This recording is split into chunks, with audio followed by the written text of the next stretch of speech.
timeline seems to go about like this. Lonely Freddy, the story about the kids getting mind swapped with mini Freddy dolls, has to be first because it's the only one of these stories so far where Fazbear locations are open and ready for business. At some point, Freddy Fazbear's closes, leading to Room for One More about the underground facility filled with mini Renas hoping to escape, which would parallel what we hear in Sister Location. Due to the massive success, and even more so the unfortunate closing of Freddy Fazbear's Pizza, it was clear that the stage was set, no pun intended, for another contender in children's entertainment. At some point, Baby and the mini Renas escape from that underground facility, leading to 1:35 a.m., with Phineas looking for the haunted doll, and Greg activating the murder dog in an abandoned Freddy Fazbear's in Fetch. From there, the next major moment is Stitch Wraith's creation in Epilogue 3, which then leads to his quest for body parts in To Be Beautiful Epilogue 1 and Out of Stock Epilogue 2. We also know that Into the Pit and The New Kid happen near the end of the timeline, since they both feature a closed down, forgotten, or repurposed Freddy's building. Also, there's Count the Ways, which is towards the end of this timeline, grouped with these other stories, since a retired Funtime Freddy is just randomly sitting in a garage killing kids.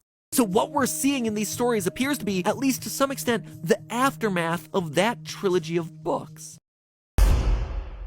Oh yeah, and assuming that the Fazbear Fright series is connected a bit closer to the book trilogy, like it appears to be, we know that Book 5, Bunny Call, features a story about a man with gruesome burns over his body and an iron will to live. I mean, we already suspected that that was William Afton, but going back to see how his story ended in the fourth closet, we see that his death is far from certain. In his final moments, his hospital gown catches fire and he's pulled into a massive furnace. But then, nothing. No official confirmation that that burning actually kills him. Therefore, a burned man in a hospital who refuses to die sounds like a certain yellow bunny we all know who always comes back.